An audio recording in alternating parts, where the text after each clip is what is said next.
पाप तुम्हारे मचाए क्या हो जो राम। और उठा के गमला माए फेंक दो। बीरबल को आगी लग गई दे बादशाह आए कछुके ने पाओ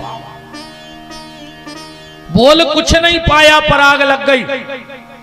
शिकार खो गए बीरबल को एक पेड़े पे करे चलगो दिखा गाओ। बीरबल बोलो बादशाह तना रथ खड़ो करवाइयो। बोले काहे? बोले तना पिताजी हैं हम पांव पर लाए। बादशाह बोलो तुम अच्छे मूर्ख हो यार, वो पेड़े को मताई कह रहे थे अब तुम्हारा बाप मिल गओ, हम देखा तुम्हारे बाप को। और जो बादशाह पेड़े पे चढ़ो और जो फल गया पकड़ी करें अच्छे वक्त गाओ। अब लगो खुजावे क्यों रे बीरबल ये क्या हो गया? अरे बोले पिताजी बैठे सवेरे ही के लाल तुम पे। बोले काहे? बोले तुमने माताजी को अपमान न कर दो तो पिताजी जब ऐसे नाराज हैं। बोले बता बीरबल तेरे पिताजी कैसे शांत होंगे? बोले माताजी को मनाने पर। अब बोले कैसे? बोले 2.5 पत्ता तुलसी का तोड़ करके जीभ के नीचे दबा लो, करेंच का असर तुरंत खत्म हो जाता है। करके देखियो हमने अकेलो पढ़ो है कि हमको घुन लग जाए। अरे कौन उतरे तो फिर हम जा कथा बंद कर दे। नहीं सत्य बात है। अगर कभी करेंच लग जाए तो 2.5 पत्ता तुलसी का जेहवा के नीचे दबा लो, करेंच का असर तुरंत खत्म हो जाएगा। ये तुलसा महारानी की कृपा है। तो 4 चीजों की चर्चा चल रही है कि जिसकी 4 चीजों में श्रद्धा ना हो वो भगवान के भक्त कहलाने के लायक नहीं है। सबसे पहले गौ माता, दूसरे नंबर पर एकादशी का व्रत, तीसरे नंबर पर भगवती वृंदा और चौथे नंबर पर भगवान का नाम। जिसकी नाम जप में श्रद्धा नहीं है वो कभी भगवान का भक्त हो नहीं सकता है। इसलिए खूब नाम जप करो, जितना अधिक से अधिक कर सकते हो उतना नाम जप करो। अचार की बात आई है तो 2-3 चीजें और सुन लो अच्छी। अगर तुम चाहते हो कि तुम्हारी बेटी ससुराल में जाकर लक्ष्मी बन जाए तो कभी भी अपनी बेटी को ये 4 चीजें मत देना घर से। और अगर तुम चाहती हो कि तुम्हारी बहू तुम्हारे घर में तुम्हारी लक्ष्मी बन के रहे तो कभी बहू से ये 4 चीजें मत मंगाना उसके मायके से। और न मानो तो हम तिथि लिखवाएं दे रहे हैं, ये तिथि में ये 4 चीजें मंगवा लियो। तुम अगर हमें ढूंढा तो नहीं फिरो तो हमारी गारंटी का आई फिर। ये 4 चीजें कभी बेटी को देना नहीं और बहू से मंगवाना नहीं। सबसे पहले झाड़ू, कभी बेटी अपने मायके से ससुराल झाड़ू ना ले जाए। सुई, कपड़ा सिलने वाली सुई, कभी भी बेटी अपने मायके से ससुराल में सुई ना ले जाए। तीसरे नंबर पे है आटा छानने वाली छन्नी, दहेज में कभी मत देना अपनी बेटी को। और चौथा अचार, बेटी को कभी अचार मत रखना। पहले पूछो जे मत आई है जब कलेवा बंधत तो शक्कर धरते धरते। आजकल अचार की फैशन बन गई। अच्छा बहू की भी गलती नहीं है रे। बहू ने मायके को सूटकेस लगाओ और पिताजी आ गए ससुर। काय बेटा कहाँ जा रहे हैं? बोले पापा 2-4 दिन को मम्मी को देखे आए। ससुर पता है क्या कहते? बेटा तना अचार तो लाया जो समदन के हाथ कैसो अचार। अरे बोले ले तुमको बुढ़ापे में समदन के हाथ को अचार अच्छा लग रहा हो? ये 4 चीजें कभी अपनी बेटी को मत दो। और अगर घर की रिद्धि सिद्धि चाहती हो तो 4 चीजें अगर घर के भीतर आ जाएं तो कभी बाहर मत जाने देना।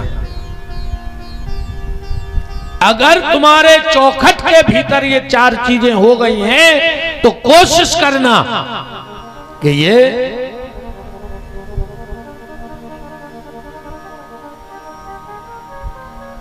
अच्छा भगा दें।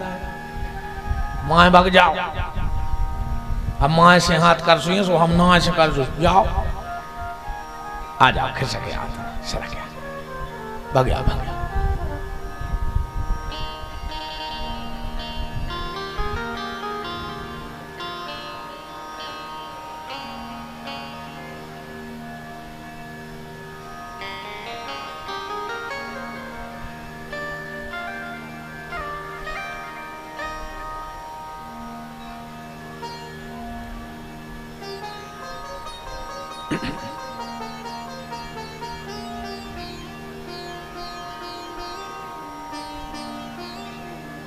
राम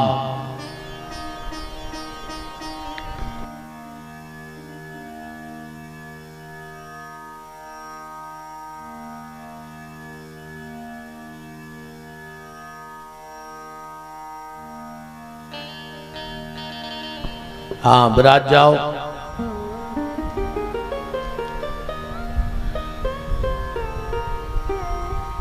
चार चीजें घर से बाहर मत होने देना। सबसे पहला, अगर तुम्हारे घर में गणेश जी की मूर्ति है और एक बार घर के भीतर आ जाए तो कोशिश करना कि वो कभी घर के बाहर न जाए। कभी किसी को दान में 2 चीजें मत देना। कबों को गणेश जी दान में न दियो। यहां तक विधान है कि बिटिया के ब्याह में भी गणेश जी ने दाव चज्जे। गणेश जी दान न करो चज्जे। आजकल शादी ब्याह में सबसे ज्यादा गणेश जी पे बट रहा है। गणेश कभी किसी को दान में मत दो। और आवरी को पेड़ो, कबों को दान न करियो। अगर तुम्हारे घर में आंवला लगा है तो तुमको न मंदिर में लगाया हो हाथ से, पर कभी किसी को दान मत देना। अन्य मानो तो 4 नमे, कोनो भी 4 नमे रेगुलर आवरी दान करके देख ले।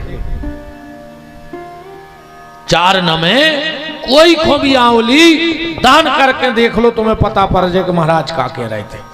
ठीक।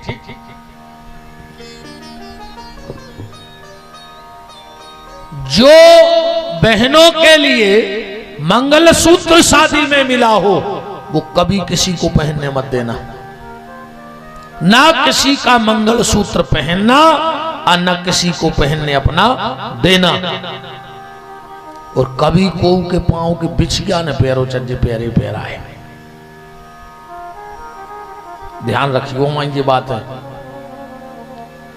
किसी के भी पांव के बिछिया पहनाए सुहागन नारी को नहीं पहनने चाहिए।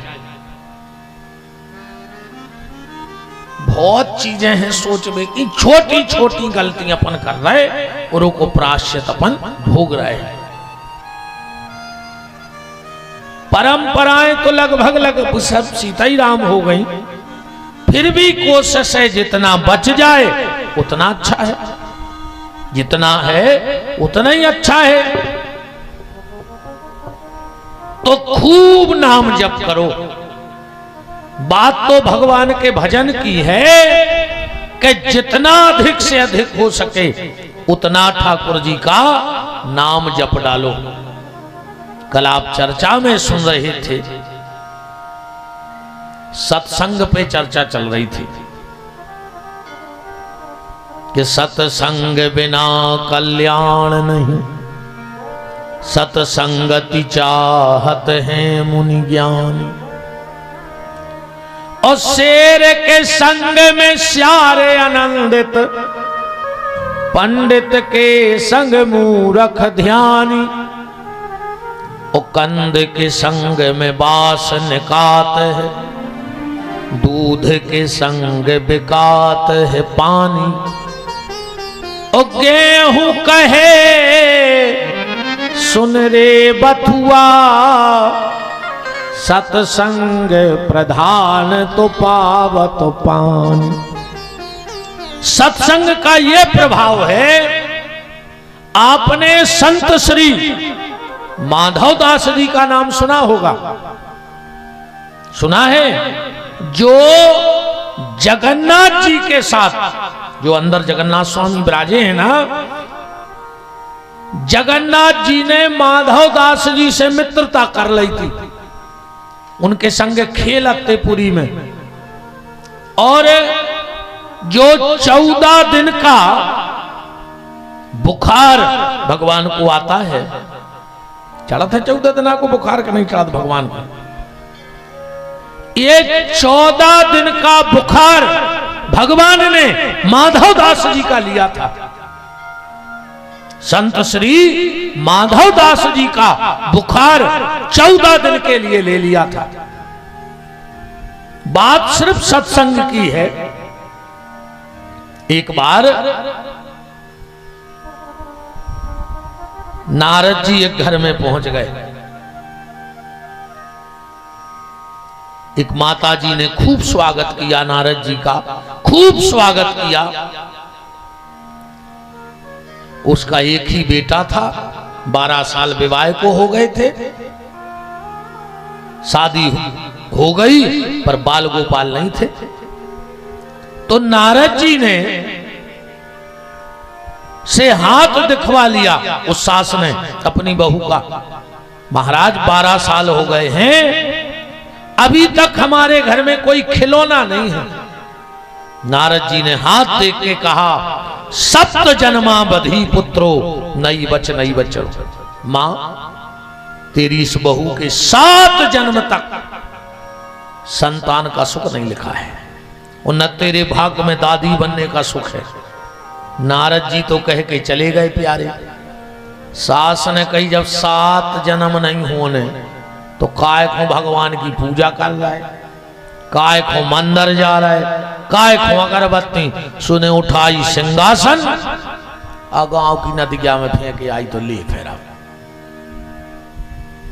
अब घर के दरवाजे कोई आ जाता तो गाली दे के भगा देती, राक्षसी स्वभाव हो गया। कुछ दिन निकल गए, माघ की पूर्णिमा थी, और सुबह सुबह माधव दास जी गांव में से निकल पड़े। सुबह का वक्त था,